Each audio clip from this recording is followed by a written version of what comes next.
wabarakatuh. Perkenalkan, nama saya Nindya Wiesta. Di sini saya dari bilangan tingkat 2. Saya mau melakukan pemeriksaan pada bayi baru lahir. Nah, pertama-tama sebelum kita melakukan pemeriksaan, hal yang harus kita lakukan adalah mempersiapkan alat. Nah, mempersiapkan alat adalah pertama-tama yaitu mempersiapkan sarung tangan, kemudian meja pemeriksa, kemudian lampu penghangat, dan mistar atau meteran. Jika tidak ada mistar, maka kita bisa menggunakan meteran seperti ini. Nah, kemudian langkah selanjutnya yaitu persiapan lingkungan atau bersihkan lingkungan. Nah, lingkungan ini harus bersifat bersih dan pencahayaan yang baik.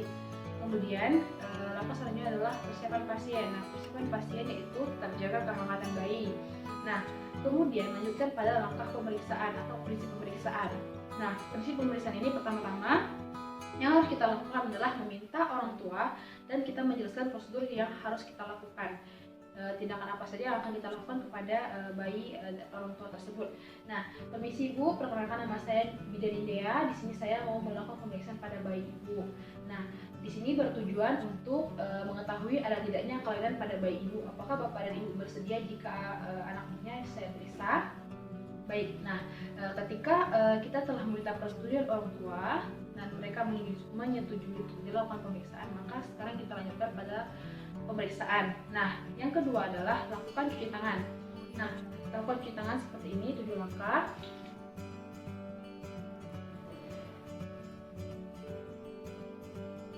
Nah, setelah kita mencuci tangan, maka kita menggunakan sarung tangan untuk mencegah terjadinya penyebaran infeksi nosokomial antara kita dan pasien atau pasien kita, seperti itu.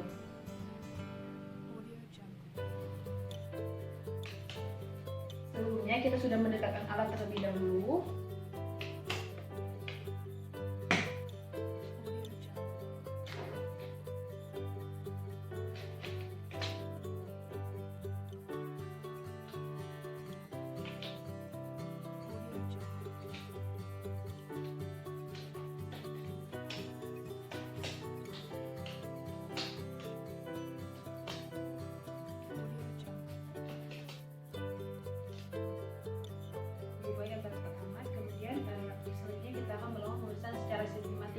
Nah, pertama-tama kita periksa dari bagian kepala terlebih dahulu. Nah, pada bagian kepala ini yang kita periksa adalah kesimetrisan kepala.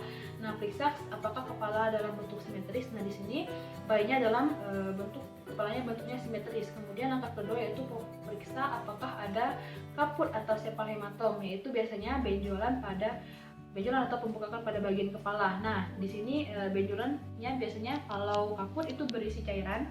Nah, tapi kalau sepal hematom itu berisi darah. Nah, kemudian langkah selanjutnya adalah pemeriksaan pada bagian kepala, yaitu ada atau tidaknya trauma pada saat bayi dilahirkan. Nah, kemudian langkah selanjutnya adalah pemeriksaan pada sutura. Nah, periksa sutura apakah terdapat tumpang tindih pada sutura. Nah, kemudian periksa molding. Nah, kemudian setelah kita memeriksa bagian kepala, langkah selanjutnya adalah pemeriksaan pada bagian mata. Nah, di bagian mata ini kita lihat apakah mata terletak pada apakah mata simetris. Kemudian kita periksa apakah ada katarak kongenital. Kemudian kita memeriksa adakah strabismus. Kemudian kita memeriksa pada konjungtiva, apakah ada perdarahan pada konjungtiva dan adakah terdapat pus. Nah, kemudian langkah selanjutnya pemeriksaan pada hidung. Nah, pada bagian hidung kita memeriksa apakah terdapat penapasan cuping hidung pada bayi. Kemudian apakah terdapat epicanthus di sini seperti ini, garis vertikal di bawah rongga hidung. Kemudian subtimnasi atau cekung atau sekat di bagian rongga hidung di antara kedua sisi, yaitu kita memeriksa pada bagian mulut. Nah, di sini pada bagian mulut yang kita periksa adalah apakah letak simetris atau tidak. Nah, di sini letak mulut bayinya simetris. Kemudian periksa apakah ada labioskis atau labius palatosizis. Kemudian selanjutnya yaitu kita memeriksa pada bagian telinga. Nah, yang di telinga ini yang kita periksa adalah bentuk telinga, apakah dalam bentuk yang normal atau tidak. Kemudian kita memeriksa apakah telinga dalam keadaan simetris atau tidak. Nah, telinga dalam keadaan simetris kita ukur dari mulai kita dari ujung garis khayal di mata seperti ini, kemudian kita tarik secara horizontal sampai ke daun telinga seperti ini. Nah, maka apabila dalam keadaan sejajar maka telinga kita simetris. Nah, kemudian selanjutnya adalah pemeriksaan pada bagian leher. Nah, pada bagian leher ini kita palpasi, kemudian kita periksa apakah ada terjadinya pembengkakan atau tidak. Nah, kemudian lanjutkan pada pemeriksaan klavikula. Nah, klavikula ini kita periksa, kita nambah seluruh klavikulanya, kita periksa apakah terdapat fraktur atau tidak. Kemudian kita lanjutkan pada pemeriksaan tangan. Nah, pada tangan ini kita luruskan seperti ini dan kita bandingkan apakah tangan dalam keadaan simetris atau tidak. Kemudian periksa jari-jari tangan, apakah terdapat sindaktili atau polidaktili. Kemudian yang selanjutnya itu pemeriksaan pada bagian dada. Nah, periksa apakah pada saat bernapas apakah letak dada simetris atau tidak. Kemudian kita memeriksa retraksi dinding dada atau retraksi intrakosta. Kemudian kita memeriksa apakah alveolar transparan atau tidak. Nah, kemudian dari sini kita memeriksa bagian abdomen. Nah, pada bagian abdomen kita memeriksa apakah terdapat hernia umbilikal atau tidak. Nah, kemudian selanjutnya kita memeriksa bagian genitalia. Nah, pada bagian genitalia ini ada dua pemeriksaan, yaitu pada laki-laki dan perempuan. Nah, untuk pada laki-laki biasanya kita memeriksa pertama-tama yaitu kita lihat panjang penisnya kurang lebih 3 cm, kemudian memeriksa apakah lubang uretra pada tempatnya, kemudian kita memeriksa apakah ada pneumocystis pada bagian penis tersebut, kemudian memeriksa kantong skrotum. Nah, skrotum yang diperiksa adalah apakah testis sudah masuk pada kantong skrotum. Kemudian pada perempuan yang kita periksa adalah membuka secara perlahan labia mayora. Kemudian kita periksa apakah ada klitoris, apakah ada visum uretra dan lubang vagina. Nah, untuk bayang tidak cukup bulan biasanya labia mayora tidak menutupi labia minora. Kemudian selanjutnya kita memeriksa pada bagian tungkai. Tungkai sama halnya seperti yang lain. Pada bagian tungkai kita memeriksa apakah dalam keadaan simetris atau tidak dengan membandingkan seperti ini. Kemudian kita memeriksa apakah ada fraktur atau tidak dengan cara tes ortolani. Baik, selanjutnya tes ortolani yaitu kita memegang pinggul secara perlahan-lahan, periksa pinggul secara perlahan-lahan seperti ini. Kemudian letakkan ibu jari di atas femur seperti ini. Kemudian letakkan 4 jari di bawah trochanter seperti ini, trochanter mayor. Kemudian lakukan tekuk kaki 90 derajat seperti ini, kemudian diabduksikan seperti ini. Nah, apabila terbunyi klep, maka terdapat dislokasi pada bagian tungkai.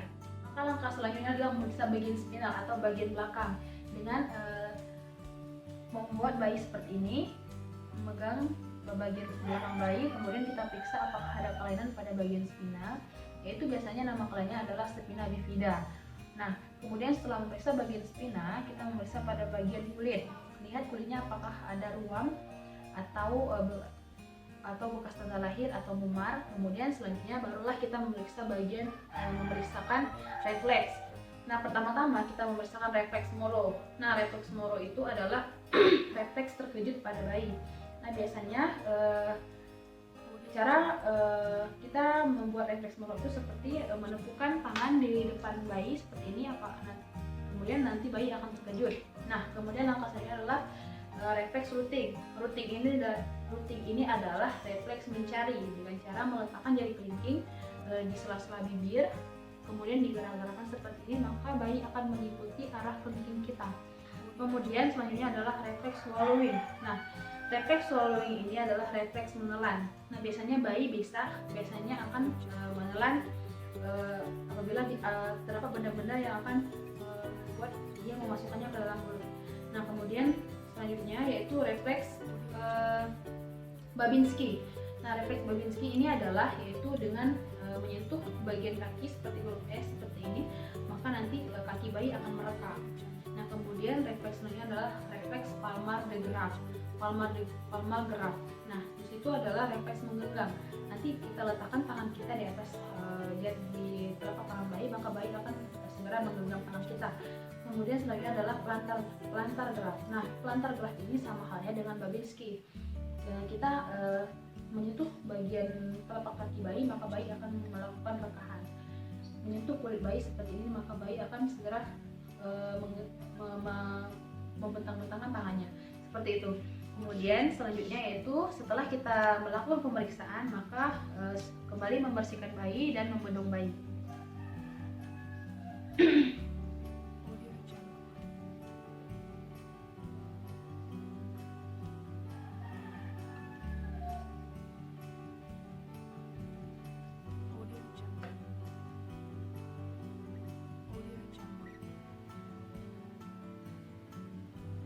Kemudian setelah kita membersihkan bayi dan membendung bayi, kita lepas handphone di larutan klorin.